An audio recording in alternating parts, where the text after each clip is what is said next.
Hola, ¿qué tal? Buen día. Mi nombre es Carlos Benjamín y voy a explicar la evidencia de aprendizaje de la unidad 1 que tiene por nombre aplicaciones sobre determinantes.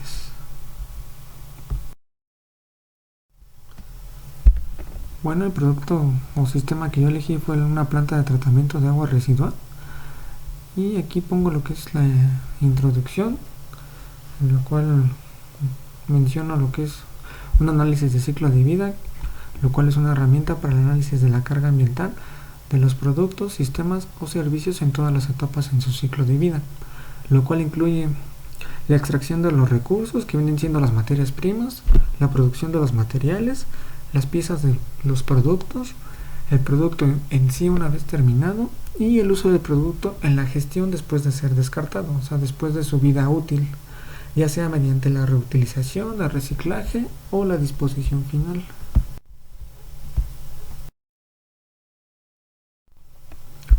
Aquí muestro lo que es la justificación, en la cual pongo la cantidad de insumos y o materia prima. Aquí más que cantidades o materias primas, pongo los elementos necesarios para poder llevar a cabo la construcción de la planta de tratamiento de agua residual, teniendo en cuenta que tendría un pretratamiento, un tratamiento primario, secundario y terciario, por lo cual los elementos necesarios serían las rejillas gruesas y medias, cárcamos de bombeo, zanjas de oxidación biológica, sedimentador circular, filtros percoladores, mezcladores hidráulicos, columnas de carbón activado, cajas de válvulas y purga de lodos, lechos de secado, caseta de monitoreo del proceso de desinfección y otras casetas de control. Además, obviamente, pues del agua residual, el cual pues va a surtirse de manera directa, por lo cual pues es su principal insumo. Posteriormente coloco los elementos contaminantes del proceso productivo. En este caso, desde la etapa de construcción, pues viene siendo lo que es la tierra de despalme, los escombros, todos los materiales excedentes y cierta cantidad de residuos sólidos domésticos, y pues las emisiones contaminantes provenientes de los vehículos automotores, sobre todo de carga durante la etapa de construcción. En la etapa de operación, pues están los que son los residuos sólidos provenientes del pretratamiento, los sedimentos, los lodos, la generación del gas metano principalmente, y las emisiones de dióxido de carbono, monóxido de carbono, óxido de nitrógeno y dióxido de nitrógeno. Y por último, en el fin de su vida útil, pues son las emisiones contaminantes provenientes de los vehículos automotores y los residuos de manejo especial derivados de los equipos de la planta de tratamiento de agua residual.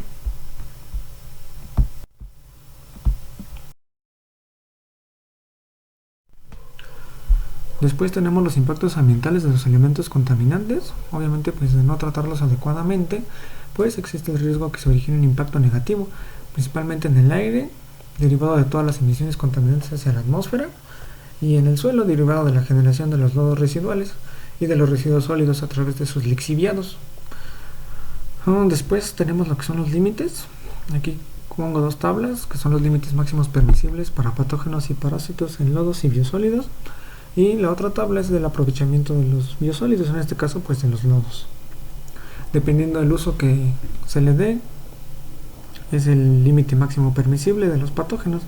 En este caso, el uso común sería la clase C, que es excelente o bueno, y que sirve para usos forestales, mejoramientos de suelos y usos agrícolas, por lo cual el límite máximo permisible sería para coliformes fecales, tendría que ser menor de 2 millones, para Salmonella SSPP debe ser menor de 300 y para parásitos debería ser menor de 35 para poderlos usar.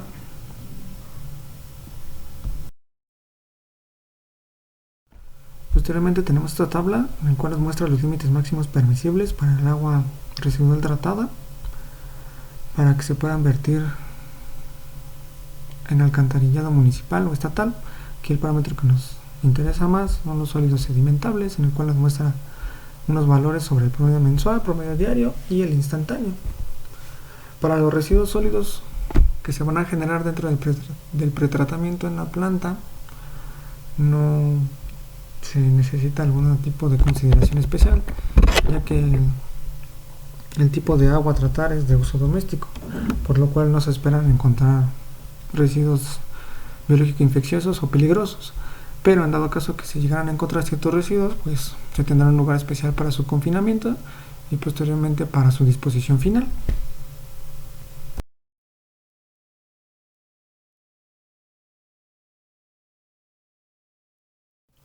Este es el esquema del sistema del análisis de ciclo de vida, pues de la planta de tratamiento de agua residual, empezando primeramente por la extracción de materias primas, la manufactura y transporte del equipo.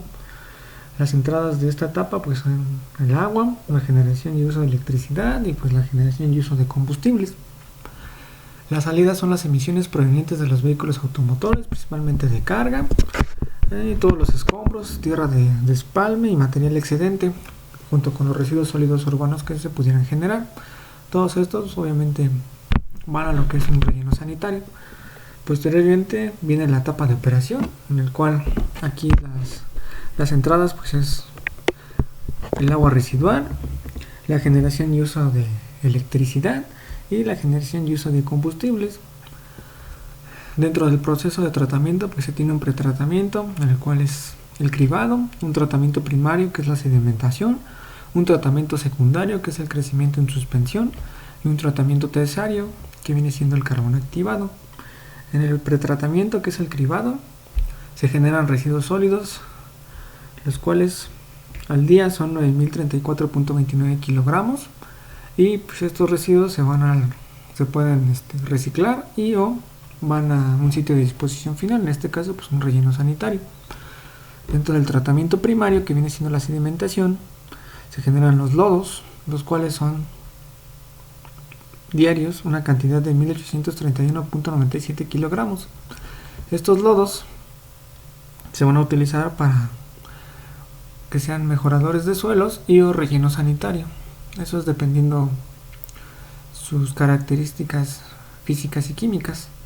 Posteriormente, en el tratamiento secundario, que es crecimiento en suspensión, se va a generar, o se genera más bien, gas metano, los cuales son 803 litros por día.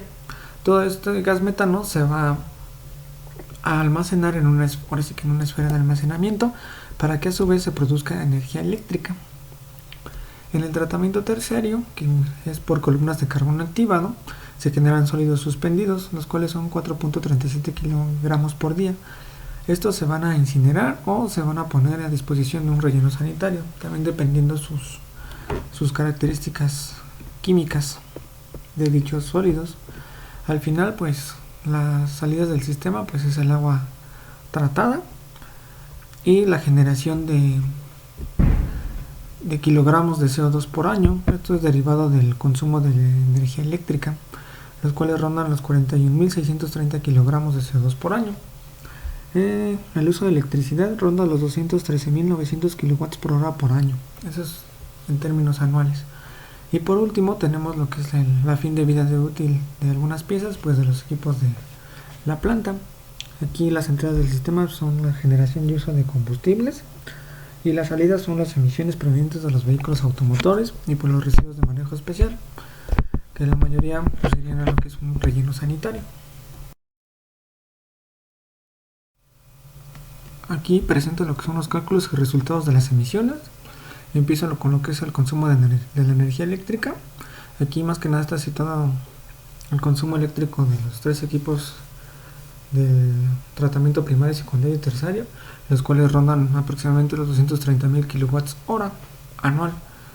Sin embargo, como se planea aprovechar el gas metano generado dentro del tratamiento secundario, se pretende reducir el consumo eléctrico anual en un 7%, por lo cual pues aquí están los cálculos. Las condiciones iniciales pues son el consumo energético, son 230.000 kilowatts hora al año.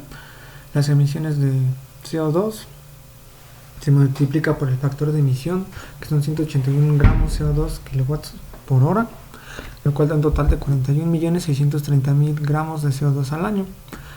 Por lo tanto, las condiciones finales se le resta lo que son los 230.000 kilowatts por hora al año menos los 230.000 por 0.7, que viene siendo el porcentaje, y el total serían 213.900 kilowatts hora por año. Ese sería el consumo energético una vez aplicado la generación de energía a través del gas metano. Después viene el cálculo de generación de gas metano. Aquí me basé en datos teóricos. El flujo promedio mensual del agua residual que va a recibir o que recibe la planta son de 74.706.62 litros por día. Y aquí se hacen algunas estimaciones de carga de DQO y de DBO, y en base a estos resultados numéricos se saca lo que es el factor de conversión promedio de producción de metano a una temperatura promedio de 35 grados centígrados. En este caso ocupo lo que es esta fórmula, hago las sustituciones pertinentes y al final me da un cálculo de 803 litros por día, que es lo que presento en el esquema del sistema. Posteriormente, el cálculo de generación de residuos sólidos urbanos, el flujo promedio mensual de agua residual, como ya lo había puesto anteriormente, es 74.706.62 litros por día, y en promedio se obtienen 520 kilogramos de residuos sólidos urbanos por cada 4.300 litros de agua residual al finalizar el pretratamiento, por lo cual aquí pues multiplico los 520 kilogramos por el flujo promedio mensual de agua y lo divido entre los 4.300 litros y da un total de 9.034.29 kilogramos por día. Para el cálculo de generación de lodos, igual utilizo datos teóricos. Por cada 9 litros de agua residual se tiene una generación de lodos de 220.7 gramos, por lo cual aquí hago esta operación, que es el flujo diario de agua residual, que son los 74.706.62 litros por día. Lo multiplico por los 220.7 gramos y lo divido entre los 9 litros, dando un total de 1.831.97 kilogramos de lodos al día. Y posteriormente la salida del agua, una vez restando lo que es esta cantidad de lodos, da un total de 72.874.65 kilogramos de agua semitratada. Para el cálculo de generación de sólidos suspendidos, igual utilizo datos teóricos. Por cada 90 metros cúbicos de agua residual se obtiene una concentración inicial y final de 123.3 miligramos por litro y 50 miligramos por litro respectivamente.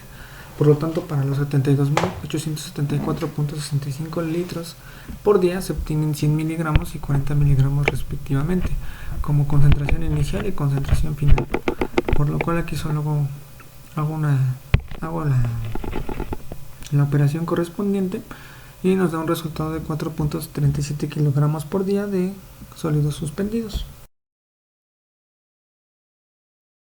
Posteriormente pongo esta tabla con las entradas y salidas del sistema, con lo que vienen siendo las operaciones unitarias o los elementos, las entradas, las concentraciones, las salidas, su concentración y pues el método de estimación. La primera operación unitaria pues es la del transporte. La entrada es la gasolina, la concentración son 40 litros por día, las salidas son dióxido y monóxido de carbono, dióxido y monóxido de nitrógeno, y las concentraciones son 217, 158, 59 y 32 partículas por millón respectivamente. El método de estimación pues es el factor de emisión. La siguiente operación unitaria pues es el cribado. Igual aquí viene la concentración de la entrada, que es del agua residual, la salida, los residuos sólidos del agua residual, las concentraciones y el método de estimación, que en este caso es medición directa. Después la siguiente operación unitaria es la sedimentación. De igual manera viene la concentración del agua residual, las salidas, que en este caso son los generados de agua semitratada, los cálculos de las concentraciones y el método de estimación, que es el método de medición directa experimental. Después viene el crecimiento en suspensión, la entrada es el agua semitratada, la concentración es la aquí colocada, la salida es el metano y el agua semitratada, las concentraciones son 803 litros por día y el método de estimación pues es medición directa. Y después viene el carbón activado, que igual la entrada es agua semitratada, se presenta la concentración, las salidas que son sólidos suspendidos y agua tratada, las concentraciones y por último pues el método de estimación, que es medición directa.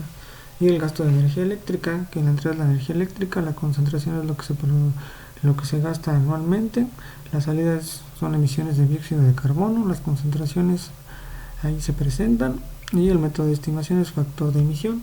Todos estos cálculos pues ya los presenté anteriormente en las diapositivas pasadas.